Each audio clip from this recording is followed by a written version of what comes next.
Hello YouTube, example 100,000 here, also known as iCookie on FullTilt Poker, bringing you another FullTilt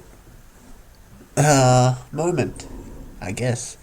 So this one is in the 10 cent, 25 cent rush poker. I'm sure you've seen it before. And let's get right into this hand. So I'm dealt pocket queens. I have $25 in my stack, which is slightly more than the maximum buy-in. This guy makes a call, a limp, under the gun, which is a really weird play, especially in rush. And with pocket queens, of course I'm gonna raise it. I decided to raise it up to $1 more than the usual 3x raise, since there are quite a couple of people in the pot, and I don't want people to call with stuff like don't want people with something like 4-5 suited to call pre-flop with good value, I guess. So I raise it up to $1. These two players fold, and the guy decides to re-raise me up to $3.75 from his initial limp, and that was quite worrying. But with pocket queens being one of the best hands possible to start with, I had to re-raise up to $8, which was he re-raised 3.75 times what I raised, and then I raised it up to $8, which is 32 times the big blind, which is massive. I was essentially prepared to go all in. I re-raised it up to $8, and he decides to call, which is quite an unusual play, because I thought if he had stuff like ace king, pocket kings, pocket queens, why in the world would he not re-raise all in? So that was really weird in my opinion. So that got me thinking. Now, on the flop he decides to check to me. So I thought that was a reasonable, because usually people check to the raiser. So I decided to bet slightly less than half the pot, even less than what I initially raised pre-flop, with my pocket queens on this flop with an ace, just so that if he decided to go all in, I'd be thinking, okay, does he have ace king or some crap like ace jack or ace 10, and just like decided to play? What is he doing? So I decided to bid $7.25, and he decides to call me. And now that is really weird, because if he had it, why would he just call me? That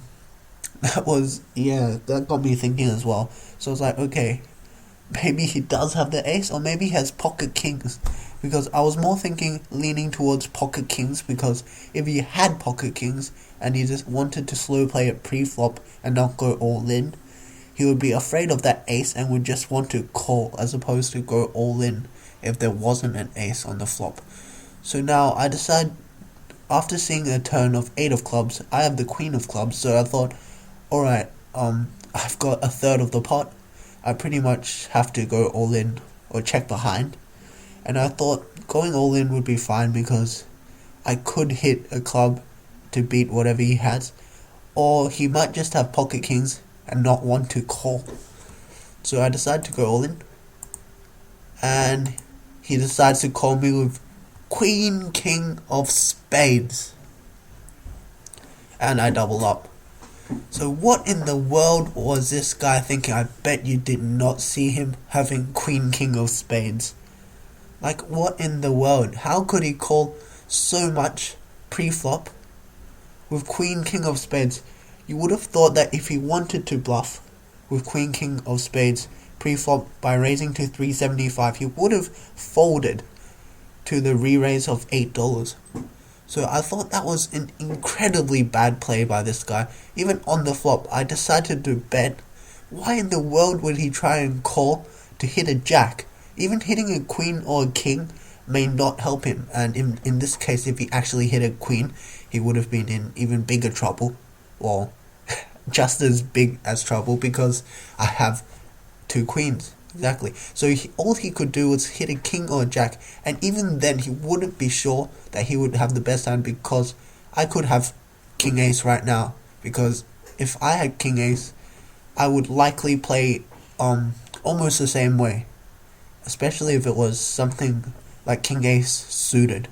Maybe I wouldn't play that aggressive with King Ace offsuit, but that was incredible. I thought this guy was just giving away money. How could he go all in with Queen King of Spades? How could he bet so much and just call off so much? I mean, even if you bet so much as to bluff, then it would make sense. Rather than this guy calling on the turn, trying to draw to that gut shot, he could easily have folded and saved himself $10. I have no idea what he was doing. This guy must have felt extremely generous from Romania. I thought that was absolutely crazy. That was a shocking hand. Pleasantly shocking for me because I won. But I don't think I played that hand perfect because I hated that ace on the flop. But if he had pocket kings or aces, it may have possibly played off the same way. If I bet on the flop, he would have probably gone all in if he had aces or kings. So, if you found this hand enjoyable and you found this commentary enjoyable, please leave a like, leave a comment, and subscribe, and to see more videos from iCookie, Example 100,000, or iSheepy on PokerStars. See you in the next video.